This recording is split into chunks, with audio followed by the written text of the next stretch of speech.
Hey guys, welcome to my TED Talk, where we're going to be talking about, pretty butterfly. I get so distracted. About John Keats, the pussy. Yes, most of you may know him as John Keats, the romantic poet, but he's a pussy. And I'm here to tell you all the reasons why. But before I do that, I'm going to start off by explaining a little bit about our Module C, oh my god, that's craft of writing, Module A, which is textual conversations, where if we all take out our rubrics, our things that we love so much, obviously, essentially what it's asking us to do is show how texts mirror, align, or collide through their perspectives and through their values that they portray, and everything, even so the mediums that they use to convey different ideas. Now, what I'm going to be talking about later on is about John Keats's complete poems and Campion's Bright Star, which reframes the ideas that Keats talks about in his poems.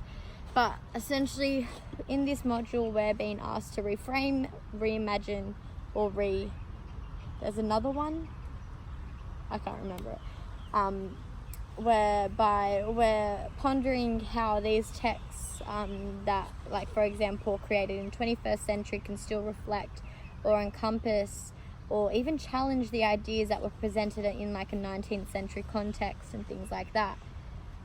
Whew, no more sun, thank God for that.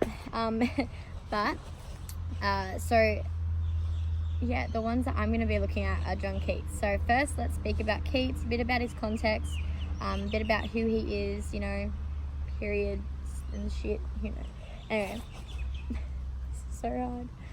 Okay, so Keats. When we think of Keats, think of romantics, and he's part of the second wave of romanticism, coming about in the 19th century, not in response to the period of Enlightenment, but just during the period of Enlightenment, which is a time period where there were advancements in science and technology, so people placing more emphasis on the findings of scientific investigations as opposed to placing emphasis on the supernatural, placing emphasis on religion. But the Romantics valued something a bit different from those scientific findings. They embraced at least the freedom of individual expression shown through creative contemplation, a lot of the time shown through poetry, so that's how they express their own individuality, as shown through Keats.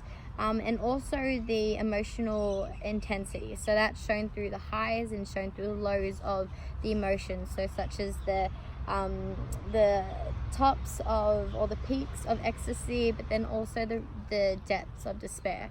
And then also they place great emphasis on the power of the imagination, so we can see that through Keats's Ode to a Nightingale, and essentially his rides on the chariots of, I don't know what it's called, but he rides on, let's see.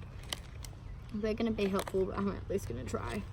Where he rides on the not charioted by Bacchus and his pards, but on the viewless wings of Posy, which essentially is referring to a mythological bird creature that's going to take him to the realm of the supernatural, that's going to allow him to escape to his imagination and escape from his realities, which, as we know, our own realities in itself, they bring, it's surrounded on mortality, it's surrounded by death, and it's inevitable, technically.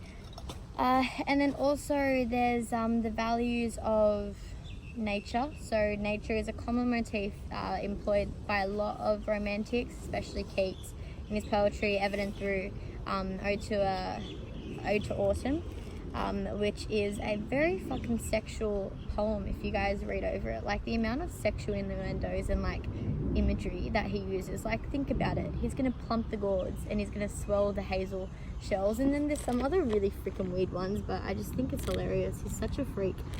He is such a freak. He's such a horny freak. Anyway, like, close bosom friend, or he's teaching us how to load, it's just he's a freak. He's a real freak, but that's fine. We love Keats for the pussy that he is. Yeah, so those are just a few ideas here. They even place emphasis on the supernatural, which is shown through La Belle Dame sans Merci, which speaks about how the persona meets a lovely wild woman who's representative of the supernatural realm, as shown through she's constantly referred to as like a fairy's child, or has some sort of connection to the supernatural. And their highs of their passion, where they do love and they made sweet moan, is contrasted or juxtaposed significantly by his experiences in his own reality. As there's a refrain in the first stanza and in the last stanza where essentially it repeats how he's he's alone on the cold hillside, and that also and then he's alone and palely loitering. So after his encounter with this supernatural goddess, I guess we'd say supernatural woman, she has to leave him, which expresses the ideas of unrequited love, and how it's not necessarily possible to maintain a realm of idealism. You always have to surface back to reality. So that shows Keats's discussions about how the supernatural realm is used to transcend our realities, but then again, at the end of the day, we have to always surface to reality, and then through that, we'll be alone and palely loitering, and no birds sing. So the no birds sing, that's part of the refrain, as it was shown through the beginning and also the end. So it kind of shows the cyclical nature of life as well. We always end up where we end up. And they also have a lot of ideas about death and about mortality. Mortality being a very big thing for Keats. He's, as I said, a pussy, so he's constantly talking about existential shit like that. The amount of times that you hear him speaking in his poems about whether he wants to die or whether he wants to live, and then he doesn't end up wanting to die because then he won't be able to feel passion. It's like, bro, like, get your thoughts in order. But you can see that through Ode to a Grecian Urn, and then also Bright Star, as like Bright Star, for example, he really is jealous of the steadfastness of the star, but then he realizes that this steadfastness offers the star lonely existence, as that he can only look upon its eternal eyelid or eternal lids down on humanity, and he won't ever actually be able to experience any of the emotions and the human experiences that we are blessed with. So whilst he is originally, you can see his jealous tone, it turns into a kind of reflection of his own life, and how he's grateful for the experiences and the passion that he feels, and whether they're good or they're bad, he's still feeling. Reflected also through Ode to a Grecian Urn. So Ode to a Grecian Urn is slightly different from that, but he talks about how the Ode on a Grecian Urn, sorry, I always forget to say that, how basically the Grecian Urn is able to convey a story of the past. Like, for example, he questions what men or God are these, and he also calls it a historian and an unravished bride of quietness, showing how it can't be ruined by time, or basically any of the human things that we come across that can ruin us, essentially. But then again, he goes on to reflect how whilst these pictures and these stories conveyed in the urn can be preserved, they're not actually living because they're not real. Whereas us as humans, as mortals, we're able to experience and relish in our mortality. And this is emphasized through the repetition of never, as he says, bold lover, never, never canst thou kiss, which shows how despite the fact that this urn is able to produce such beautiful stories, the figures on it aren't actually able to experience the emotions and the passion that comes with these stories. So that's just a bit about Keats. Now let's move on to Campion. So Campion has created a 21st century film, which essentially not reimagines but reframes the ideas that Keats explores in his own poetry. So uses ideas of nature, uses ideas of the individual and creative contemplation, and then also uses ideas of the emotional intensity that one should experience as a result of mortality. So reframing, essentially, I guess you can say, is how she hasn't made a modern day interpretation of Keats. She's still been able to preserve the context in which Keats wrote his poems, but she reimagines these ideas through the perspective of Fanny Braun. So she transforms Fanny from from the muse archetype essentially to her own individual, as she is the one who conducts the story. It's from her perspective that we're being told about Keats and about her experiences. Now you can use quite a few examples actually for Campion. Actually, I might as well just get them up whilst I'm at it now. Okay, so I'm going to give you 4 main ones because I think these ones are the most important. So let's talk about the war as a figurative and literal technique. So the separation between Fanny shows how she lives in an ideal world, whereas Keats is often brought down to reality, and essentially they have to nurture their love. They have to both be present in the world of the ideal, but it's not necessarily always possible. Oh guys, that was shit. Anyway, fuck that one. Let's fuck over that one. Okay, let's go to the visceral nature of Fanny and love in Keats's love. Now this is shown through the butterfly motif. So nature is used to illuminate the beauty and ability of love to transform the human spirit. So we can see this through Keats's voiceover, as he says, I almost wish we were butterflies and lived but 3 summer days. Now, as we know, well, not all of us, I didn't know this had to set up, but butterflies have a short lifespan. So that's kind of reflective or symbolic of Keats and Fanny's relationship. So Ode to a Nightingale is also, sorry guys. And so natural lighting fills Braun's room, and then there are multiple cutting close-up shots of the butterflies flying around. And this is when Fanny gets a long letter from Keats showing her the intensity of their passion, of their love. And then this is also shown, and then but this is juxtaposed by the letter by the next shot, which is a close-up shot of dead butterflies being swept away, which shows the emotional intensity of the depths of despair. And this is once again reinforced with the letter motif, which is significant as Fanny is deeply disheartened when she receives a significantly short letter from Keats. So basically this scene parallels the parallels of these scenes, and the reflects the emotional states from elation to depression, and also shows how the butterflies act as a metaphor to mirror her feelings. So at least from this we can see that Campion uses the value of nature as a means to reflect the love between Fanny and Keats.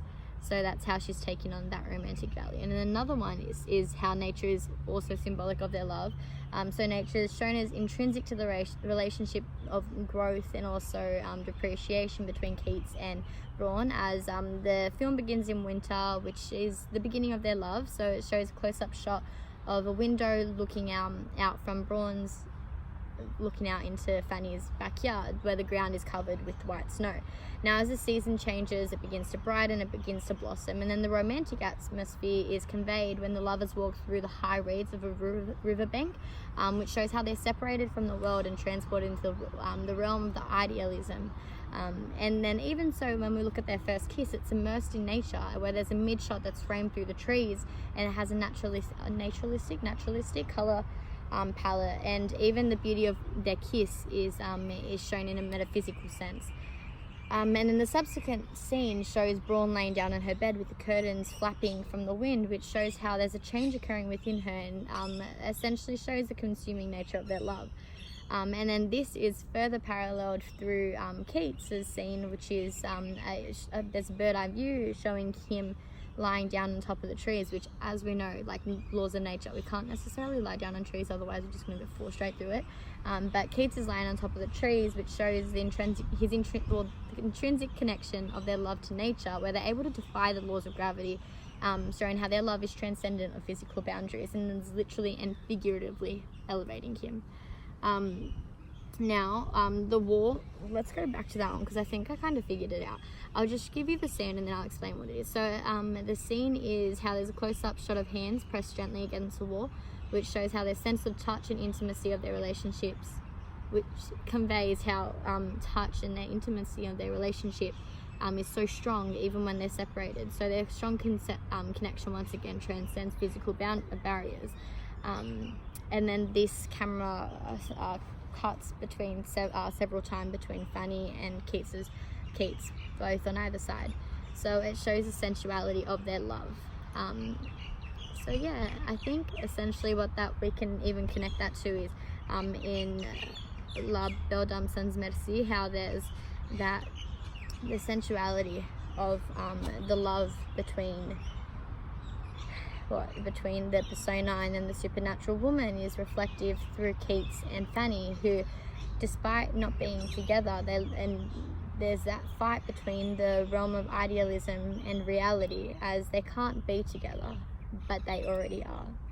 And then, yeah, guys, I think that's pretty much all I can really give you. I don't even know if that helps, but if any of you need help, not that you're ever going to text me about this, but thanks for coming to my TED Talk. I hope you enjoyed it. And before I leave off, I'm just going to read you something that I found really helpful. It's like a bit of an introduction or something. Okay, so here it says, Jane Campion's Bright Star extends the ideas of romanticism into the medium of film, as it centers on the ordinary magic of falling in love. Now, exploring the romance of Keats and from the perspective of his love of Fanny Brawne, the film is able to reimagine the romantic values through her eyes. Now, utilizing these romantic ideas of nature as a source of illumination through its portrayal of their intrinsic,